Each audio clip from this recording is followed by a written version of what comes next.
This whole story started with a midlife crisis. Let's call it a moment of clarity, where I was taking inventory of my life. I'm 43 years old, I have a mortgage, 2 kids, 1 dog, 1 divorce, and 1,100 unplayed video games. I mean, not all 1,100 are going to be bangers. Many of these I had picked up in Humble Bundles or PS Plus games that I had unintentionally acquired, that I had absolutely no plan on completing or even playing, but there were gems in there. There's games that I had acquired where I had every intention of spending a considerable amount of time with, but somehow I had just forgotten them. Maybe new games came out, or I was distracted by life events. That all needed to change. I needed to figure out a way of going back through these games and completing the things that I had started. I needed a plan. 1,100. Let that number sink in. A digital horde, judging me every time I went to select something new to play. I had to let go. I could stop buying games today and play every minute I wasn't eating, sleeping, or parenting, and I still wouldn't finish. What started as a dream, always having something awesome to play, had very quickly become a nightmare. I had to purge. So I grabbed my phone and I opened my game tracking app. You could track this any way you wanted, a spreadsheet, a notepad, whatever floats your boat. But for me, that was my tool. And a purge is going to require some criteria, and that's going to look a little different for each person. I mean, I had to ask myself, what do I care about? Game length, Metacritic score, genre? I relied heavily on Metacritic scores myself, but for each game the question was the same. If I don't add this right now, I'm accepting that I will almost certainly never play it. Am I okay with that? The question was over and over. It was brutal. PC, PlayStation, Xbox, Nintendo, there wasn't a console that was safe. And when the dust settled and I put down the axe, 67 games survived.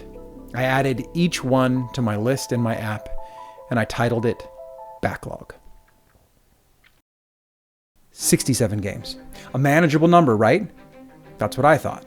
I'd stared into the abyss of my backlog and now felt slightly less overwhelmed.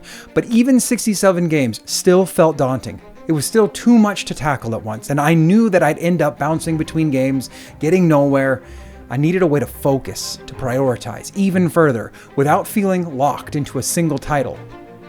And that's when I remembered the paradox of choice.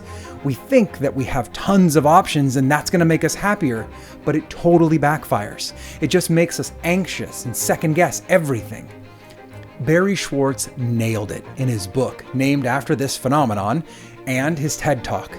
Basically, more choices equals more stress. And in my case, it equaled more unplayed games.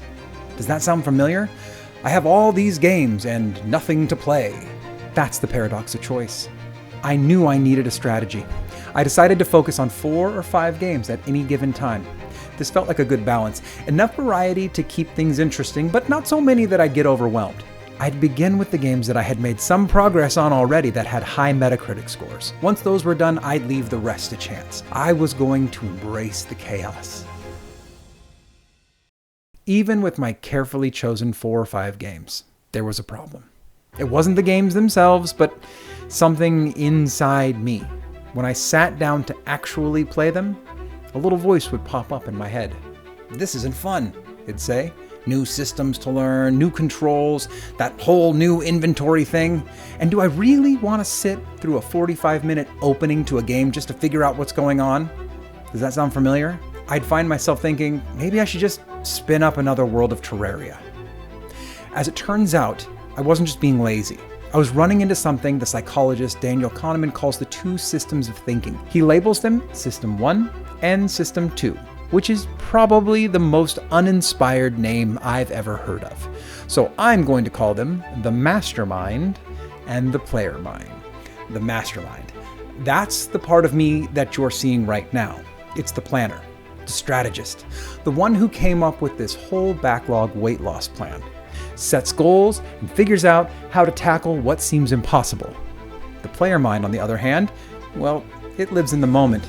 It's all about instant gratification, minimize pain, maximize pleasure. It doesn't care about long-term goals. It just wants to have fun right now. Now, these two aren't necessarily enemies. They can work together. The mastermind can set rules, create structure, guide the player mind, but sometimes the player mind just wants to play Terraria. The mastermind needs to be a little smarter. It needs a little bit more strategy to keep the player mind in line, and that is where friction comes in. Think of friction as roadblocks, or maybe speed bumps for the player mind. You can add friction to make it harder to do the things that you don't want to do, or you can remove friction to make it easier to do the things your mastermind has planned. For me, this meant organizing my PS5 games a little smarter. I created a folder on the home screen of each of my 2 PS5s, and then I placed my PS5s, one in the bedroom and one in the living room, where it would be easy to play them. Inside my folder, just my current 4 or 5 games. I've reduced friction. The games I want to play are right here, right front and center, ready to go. The player mind is less likely to wander off the path of least resistance if it leads directly to the chosen games. But what about the games I'm trying to avoid? That's where increasing friction comes in. Keep them completely unsorted with the rest of the horde. Maybe they're on a different console entirely. The point is to make it just a little bit harder for the player mind to impulsively jump into them. After all the planning and the purging and the strategizing, the most important part is actually playing the games. And the key to that is routine.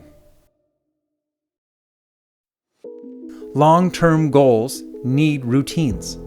For me, that meant setting aside at least 1 hour a day for these backlog games. And it was tough at first, building that habit. I'm an older dude. I need to do things in life. But it became automatic, like second nature. And that's when the magic happens. For you, it might be the same. Maybe you've just fallen out of the habit of playing. For me, life had definitely gotten in the way, but now it was game on. I had the time, I had the motivation, and most importantly, I had a plan. 67 games is still a lot. I'm not even close to finishing. I've only knocked a few of them off the list so far, but it's working. The routine is locked in. That hour a day, I'm killing it. And even better, I'm finding myself sneaking in longer sessions here and there.